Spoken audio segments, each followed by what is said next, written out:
O deputado estadual Luiz Paulo e o deputado federal Otávio Leite entraram com uma representação no Ministério Público questionando a demolição da perimetral aqui no centro do Rio de Janeiro. Eu convidei o deputado Luiz Paulo para fazer um bate-papo sobre essa representação. Deputado, qual foi o motivo que levou os dois parlamentares a entrarem com essa representação e questionarem a prefeitura sobre essa obra? Bom, foram diversos motivos. O prefeito da cidade, Eduardo Paes, tem vindo a público dizer que quer derrubar o elevado da perimetral. E quando fala em derrubá-lo, o fala de uma forma ampla e geral, isto é, desde a rodoviária Novo Rio até o aeroporto Santos Dumont. Apresenta, inclusive, as matérias com ele, ilações sobre aqui a nova Praça 15 sem o elevado. Ora, então a primeira questão é essa. Não existem estudos, nem na prefeitura, nem no Estado, nem na União, que apontem que uma derrubada dessa não vá provocar o caos no trânsito no centro da cidade, na zona sul da cidade e também na Avenida Brasil, na linha vermelha e na Ponte Rio-Niterói. Uma decisão dessa, ela paralisa praticamente a região metropolitana do nosso estado. Então, é uma decisão absurda, sem nenhum fundamento técnico científico. É um impulso midiático. E nós temos que nos prevenir contra isso. Por isso a representação fala de improbidade administrativa, porque o elevado não pertence ao prefeito. Não foi construído pela prefeitura, ele foi construído pela União, com recursos inicialmente só da União. Lá, com recursos da União, na época de Juscelino Kubitschek de Oliveira, na década de 50. Esse trecho aqui, especialmente da Praça 15 até o aeroporto Santos Dumont, indo até os fundos da Candelária. E dos fundos da Candelária, passando pelos terrenos da Marinha do Brasil e indo até a rodoviária Novo Rio, esse trecho foi construído na década de 70, com recursos federais, recursos de empréstimo, e um programa chamado Programa de Vias Expressas. Tinha o pomposo título de Progress, parecia até um termo em inglês, um programa de vias expressas. E com a fusão, esses elevados que faziam parte do anel de contorno da cidade, integrando com a região metropolitana, ele passou a pertencer, né, a competência de conservá-lo e mantê-lo veio para o estado da Guanabara, porque houve, né, houve a mudança da capital, veio para o estado da Guanabara. E depois, com a fusão, veio para o estado do Rio de Janeiro, sob a responsabilidade do DR. E depois foi delegada a manutenção à prefeitura, porque paulatinamente o Departamento de Estrada de Rodagem foi saindo do perímetro urbano. Então, como a Avenida Brasil também está delegada hoje à prefeitura. Ora, mas o ato de delegação é delegação de competência por convênio, nesse caso específico nem convênio tem, para fazer a operação e manutenção, mas que não dá a propriedade do bem público. Isso, inclusive, o Ministério Público já está questionando a Prefeitura, várias secretarias, para descobrir qual é o tipo de relação da Prefeitura com a União sobre a administração dessa via, né? Então, essa é a primeira questão. Um prefeito não pode dizer que vai jogar o erário na lata do lixo, porque a construção desse elevado custou bilhões de reais e demoli-lo vai custar outros bilhões. E quem pagou essa obra não foi o bolso do prefeito, foi os impostos da população brasileira, da população fluminense e também da população, à época, carioca. Essa é a primeira questão. Parênteses, o senhor falou do custo, para a gente aproveitar esse gancho. O prefeito diz que o material da demolição seria de interesse da iniciativa privada. O senhor que tem experiência com esse tipo de obra, esses recursos angariados, eles seriam enormes ou não valeriam a pena?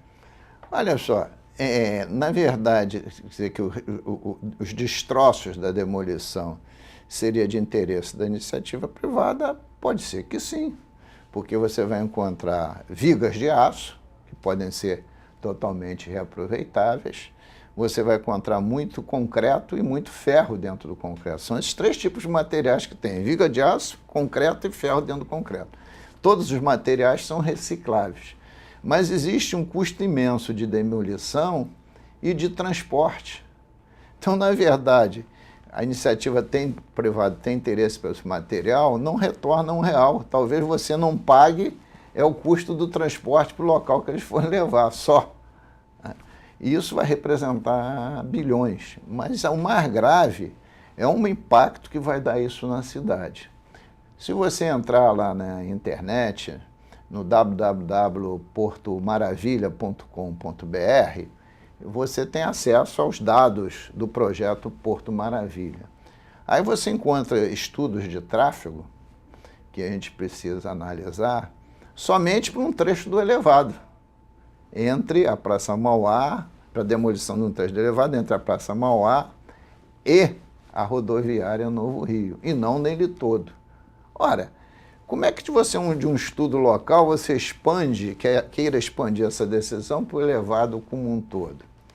Agora, esses estudos estariam dentro do complexo do projeto Porto Maravilha, dizendo que vai se construir um túnel alternativo ao elevado, e como terá uma via interna, haverá ganhos em termos de fluxo. E eu pergunto, se não vai ter uma via interna e não se deixa o elevado, vai ter os mesmos ganhos sem demolir o elevado e fazer o túnel. Mesmo que queira fazer o túnel, se fizer o túnel e a via interna e deixar o elevado, haverá ganhos também muito maiores. Porque essa questão do apelo estético é uma questão muito frágil, porque esse elevado ele constitui também a história da nossa cidade. Se é feio há décadas. Agora, ele pode ser humanizado e tornar-se algo muito mais palatável. O que eu pergunto é se há, sob o ponto de vista do artigo 37 da Constituição Federal, se esse é o melhor caminho para gastar o dinheiro público. Até porque essa demolição será feita com dinheiro do Fundo de Garantia de Tempo de Serviço. Naquela operação rocambolesca que houve, né, entre os recursos do fundo e a prefeitura, onde esse dinheiro retornará com a prefeitura vendendo taxas extras adicionais de gabarito nos terrenos limítrofes ao projeto, limítrofes e interiores ao projeto Porto Maravilha. Caso essa operação dê certo, porque se não der certo, o Fundo de Garantia vai perder aí 3,5 bilhões de reais. E quando eu digo Fundo de Garantia, é o trabalhador brasileiro. Porque se esse fosse um grande negócio, todos os bancos teriam participado, mas só entrou um único, a Caixa Econômica Federal. Como diz a linguagem popular, é a viúva sustentando desejos faraônicos. O senhor fala desse custo enorme de uma obra como essa. Com a sua experiência, já trabalhou na área de tráfego urbano, o senhor sempre realiza trabalhos sobre esse tema. Qual seria a solução, então, para essa chegada do trânsito ao Rio de Janeiro, tanto pela Avenida Brasil quanto a linha vermelha, que, quando se juntam ali na Rodrigues Alves, chegada à Praça Mauá, existe uma grande confusão, engarrafamentos são constantes, perimetral está sempre parada na hora do rush. Existe uma solução assim mais viável economicamente? Olha só, não há mais espaço viário, com exceção desse trecho que vai ali mais ou menos da sede da Polícia Federal até a rodoviária, que tem lá uma área livre enorme, que são os terrenos da União que estão adjacentes à área portuária. Então, ali dá para fazer uma nova via. Tem ali muito terreno, dá para passar uma nova via, para ser formar talvez um binário com a própria Avenida Rodrigues Alves. Então, o único espaço viário é aquele. Ora, mas mesmo aquele espaço viário, quando chegar aqui na Praça Mauá, estrangula tudo novamente. E, em sentido oposto, ele vai dar, necessário obrigatoriamente, ou na Francisco Bicalho, que vai dar na Avenida Brasil. Então, a questão desses espaços viários, as soluções viárias para a cidade, elas já estão nos seus limites máximos atingidos. Então, não se requer reduzir espaço viário. Quando você tira uma via elevada e substitui por um túnel, não há ganho adicional de circulação, porque o túnel está sujeito a confinamento. E nos ambientes confinados, há redução de velocidade e os carros tendem a se afastar das paredes. Então, ele sempre precisa de faixas um pouco mais largas. Essa sensação de confinamento reduz o fluxo. Então, se botar o mesmo número de faixas, há redução e não ampliação de capacidade se comparado com o elevado. Se botar uma faixa a mais, que aumenta sobremaneira o custo do túnel, evidentemente que pode ter um ganho, mas um ganho muito pequeno. Aí vem uma outra questão. Um túnel em região portuária, em região de fundo do mar, tem um custo muito caro, porque o lençol freático, a água que está debaixo da terra, ela fica, você cavou a 1 metro, está a água de profundidade. Chama-se lençol freático. Para você escavar um túnel, esse lençol freático tem que ser expulso. Ele tem que ser rebaixado, como é o nome técnico. Tem que se bombear e jogar água para fora. E na hora que você escava, você tem que segurar as paredes, com uma parede que a gente chama de parede de diafragma, que tem um custo construtivo caro. Então é uma obra cara. E é um mergulho.